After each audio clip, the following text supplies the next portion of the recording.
third section now on the Acoelomates, and we are going to wrap up the Cnidarians before we move into the flatworms. So, starting on this slide, we have our four classes of Cnidarians. Remember, it goes kingdom, phylum, class, order, family, genus, species. And so, what we're going to do with this section is talk about each of the four classes of Cnidarians, talk about the life cycles of all of them, the different variations and stages that each one of these classes has, and from there we're going to move into the flatworms. All right, so the hydrozoans are the most diverse class of cnidarians. There's about 2,700 species. It's not the biggest class, but the most diverse class in terms of the different kinds of body forms we find in the cnidarians. Hydrozoans, I would say, are the most evenly distributed between the polyp and medusa stage when it comes to the different body forms of cnidarians. I'd say it's like 50-50, maybe 60-40 one way or the other for most of them. There are exceptions. For example, Hydra is a polyp-only form, does not have a medusa stage at all, and there are some that are more heavily biased toward the medusa stage as well, as we'll see. These are mostly marine, although there are some freshwater hydras, for example. They are or can be colonial, like the Portuguese man of war. The genus name is Physalia, Physalia, which is a colonial hydrozoan which forms a Portuguese man of war. This is the only group of cnidarians that has freshwater representatives. So the freshwater jellyfish, for example, are hydrozoans. Even though they look like they should be in the Cyphozoa, which is the group which includes the true jellies, they are actually hydrozoans, and they're more closely related to things like the Portuguese man of war and Hydra. Some of these can be bioluminescent. This is a really handy thing to be able to do if you happen to be a marine predator. You can actually attract prey by doing a series of chemical reactions inside your body, which generates light as a byproduct. Very expensive energetically, but if it draws prey into you so you can catch it more easily, then that's definitely a good thing to be able to do as a predator. Obelia is a classic cnidarian. This is one that we often draw in lab. We look at the stages of Obelia, both the polyp form and the medusa form. They're very, very small, much smaller than a typical jellyfish would be, but they look very similar to a jellyfish in the medusa stage.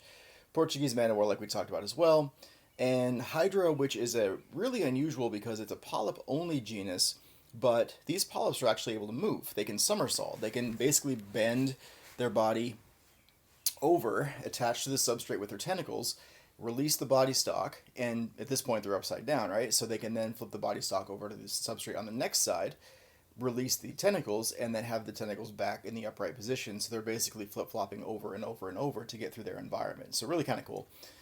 This is Obelia. Obelia in the medusa stage and the polyp stage. And in the polyp stage, we can see there's two very distinct different types of polyps. There are feeding polyps, which are those that have tentacles for bringing in prey.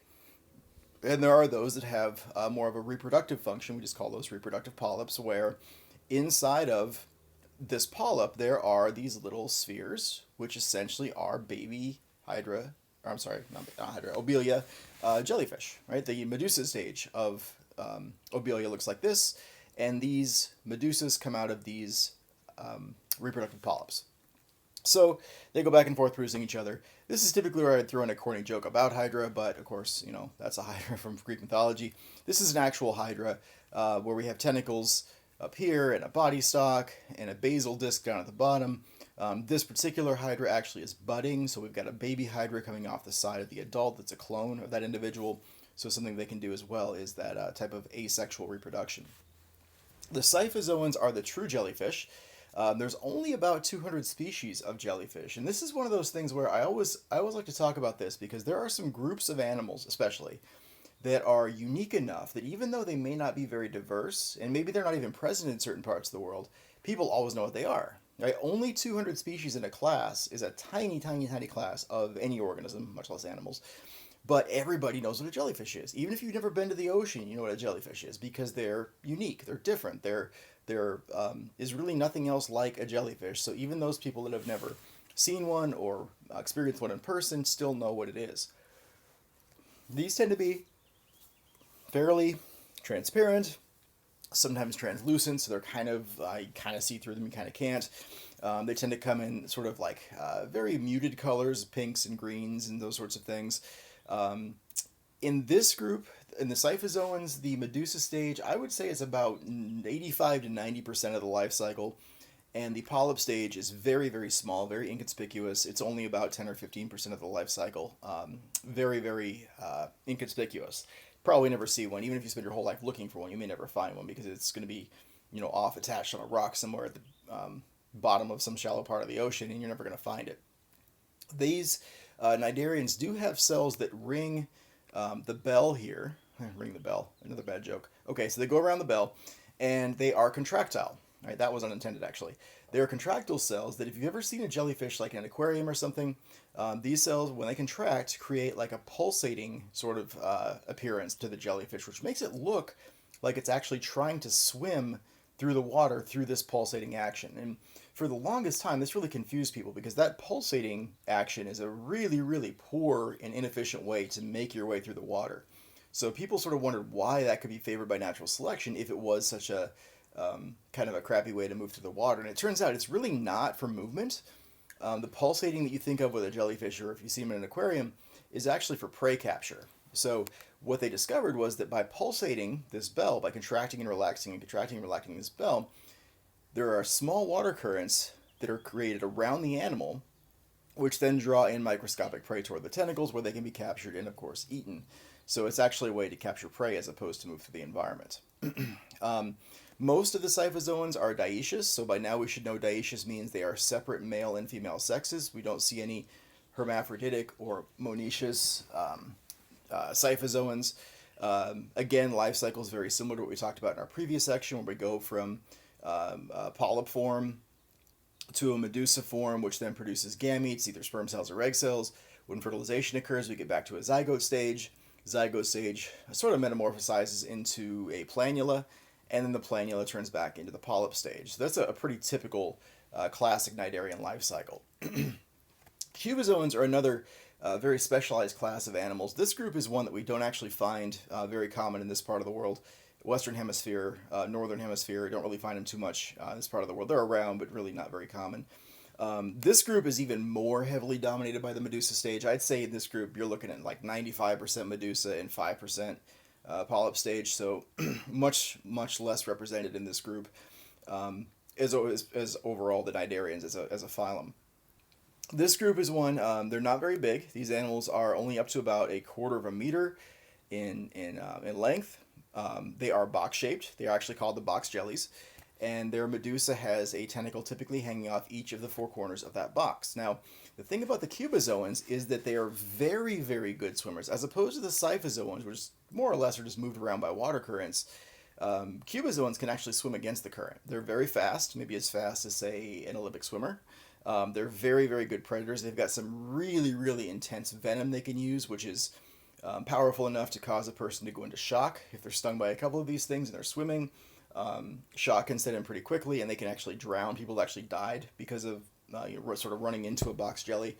Not that the box jelly was trying to eat them, of course. They're very small, but if you tend or happen to bump into one, it could cause you some very serious problems if you happen to be in the water at the time. Now, our final class of cnidarians is the anthozoa. Anthozoans are another specialized group. They include the anemones and the corals. This happens to be the largest group of cnidarians when it comes to number of species. There are about 6,200 species of anthozoans. Again, don't worry about the actual numbers. Just sort of know which is the biggest, which is the smallest. That kind of idea is really all I'm going for here. Anthozoans can go 2 ways. If they're anemones, they're solitary, and if they're corals, they are colonial. So that's more or less how it breaks down. They're very much heavily dominated by polyps. In fact, there are no medusa stages in the anthozoans. They are 100% polyp form in this group. And they look like sort of a strange Dr. Seussian underwater tree, which has a body stalk and tentacles there poking up into the water.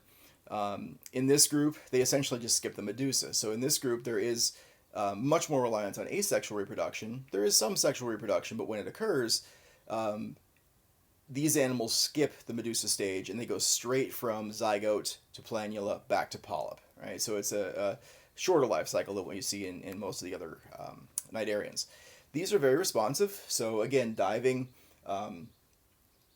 in sort of Caribbean type waters, I've found, especially anemones are kind of fun because they'll actually be out during the day and you can swim up to them and kind of, touch the tentacles and see how they feel. They sting, but you don't actually feel anything. It's like they're sort of almost like they feel like they're sort of like sticky almost. So if you imagine taking in the wintertime, your favorite really, really soft fleece pullover jacket, and say your hands are really, really dry, and you run your hand over your fleece jacket and it kind of sticks as you move your hand on the fleece, that's what it feels like. When they're stinging you, when these anemones are stinging you, it feels like they're adhering to your hands. It's not painful in any way, it's just something you notice is in sort of different feeling. They can retract, so they can pull themselves down into their body stock. Corals are really good at doing this, and corals are very, very shy.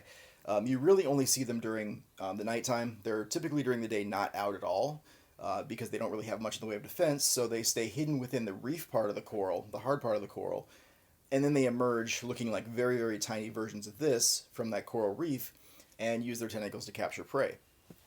Now, as most of us know, corals are very, very important both ecologically and somewhat economically. Coral reefs are the second most diverse type of biome on Earth, second only to tropical rainforests. So there's tons and tons and tons of species that relies on the coral for some or all of its life. Sometimes there are fishes that will go into the coral reefs, and the juveniles will actually sort of grow up among the corals, feeding and doing their thing there, and then move out to open water after the fact. There are some species that spend their entire life within the coral reef and sort of making a living there as well. But they're very, very threatened. Okay, so what makes a coral unique is a type of mutualism that goes into these organisms. So, especially in cases when you see like this like bright purple or bright green or bright blue or bright pink corals, the coloration there is not coming from the animals themselves. The animals are more or less transparent or translucent, but the algae that live inside the animal's body have coloration, which gives the animal a coloration, which then in turn gives the reef its coloration. So these algae are mutualistic with the animals whose bodies they inhabit. The algae are photosynthetic, so of course they produce glucose, like we learned back in Principles 1. And that glucose, some of it is then fed to the coral animal, which uses it as an energy source. So the animal is actually getting carbohydrates from the algae, which is living inside of its body. So to be a mutualism, it's got to be a two-way street. So not only does the algae benefit the coral, but the coral also has to benefit the algae. So animals are sort of known for giving off nitrogenous waste products, ammonia, urea, those kinds of things. And so when these coral animals release that nitrogenous waste, the algae use it as fertilizer. Right? So they use it to get nitrogen of their own so they can continue to grow. Not only that, but of course the corals give the algae a place to live as well, which is a fairly important thing to have. As far as the threats to coral reefs, we could talk about this for 2 or 3 days easily. There's a whole range of things. Corals are very, very sensitive because they live in parts of the world that are very, very stable historically. And so when things start to change in those shallow waters, the corals are not equipped to deal with rapid environmental change, and they just sort of crumble and fall apart. I mean, they're super, super fine-tuned to live in a very, very particular environment. So if sea levels change, if water chemistry changes, if there's extra sediment and silt coming in from a river into the ocean because of, say, deforestation and erosion, those sorts of things, all of those things will cause the corals to die. And the very first sign you see of that is a phenomenon called coral bleaching. Now, remember the reef itself is made of limestone. Right? The animals are secreting this limestone to create the reef itself, but the animals themselves are clear unless they have the algae living inside their bodies. The very first thing these corals do when they're stressed is they kick out their algae partners, which then makes that part of the reef turn white. Right? The algae goes away, the clear animals are left behind, and all you see behind those clear animals is the white limestone of the reef. So we call it coral bleaching because it's a sign of, it's a whitening of the reef, which is a sign of environmental damage. Now, our next phylum we're not going to spend a ton of time on, but it's the phylum Ctenophora, which is one that we talked about previous section, that historically was classified with the cnidarians and has since been reclassified as being more related to things like the flatworms, for example. So the Ctenophora are usually called the comb jellies. I've never actually heard anybody call them sea walnuts or sea gooseberries, although I've seen those terms in textbooks. I'm fairly certain they're more of like a European common name for these organisms. I've always heard comb jellies used as the name for these, but whatever you want to use is fine. They have a very superficial appearance to, say, a scyphozoan, a true jellyfish, but they don't have nematocysts. They don't have the stinging cells. They have a very different kind of tentacle. It's actually more like a plate. It's not so much like a tentacle like a cnidarian would have. It's more of a plate. And those plates are covered up with colloblasts. Coloblasts are a type of cell which secretes an adhesive which is used to capture their prey. So they actually use almost like a glue to capture their prey. So when the prey run into the tentacles plates, they're captured and then eaten. So the reason why this one has been classified differently than what it was historically is that it actually is a triploblastic organism. Right? So I thought it might be a good time to review what triploblastic means. And what it means is, as an embryo, they have 3 germ layers, right? So endoderm, ectoderm, and mesoderm. As an embryo, they are triploblastic. They are also, very briefly, bilaterally symmetrical, which makes them more similar to things like all the other animals, as opposed to being more closely related to the cnidarians. People used to think of them as sort of like an offshoot of the cnidarians, and I think they actually were classified as cnidarians for a while, but they were since split out into their own phylum. They were moved away from the cnidarians. They're more of a distant cousin as opposed to a sibling to the cnidarians because of those differences I talked about. All right, so from there, we're going to move into the bilaterally symmetrical acoelomates, which technically Ctenophora comb jellies are as well. These organisms, obviously bilateral symmetry, which allows them to be more specialized. So now we can have a front end and a back end and certain orientation of the sides and so forth. Acoelomates, remember, are those that do not have a body cavity. So there is a gut, and then an endoderm, and a mesoderm, and an ectoderm, and that is the gastrula stage of these organisms in their embryonic state. No body cavity. Remember, the gut does not count as a body cavity. It's simply the space which is continuous to the outside world. There is no space in which internal organs can be placed in an acoelomate. Eventually, we'll get to the pseudocoelomates, and of course the coelomates, which we'll spend a bunch of time on as well. So we're going to do a quick intro here to the flatworms before we wrap up this third section of the acoelomates and pseudocoelomates. Flatworms are in the phylum Platyhelminthes, and this group is going to be a bigger one than what we've seen before. They're flattened because they're dorsoventrally compressed.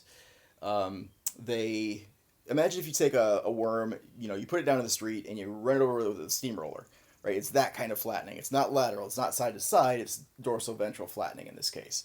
We're going to talk about 3 other groups of worms in addition to this one as we move through these animal chapters, but this is the first one that we've seen so far.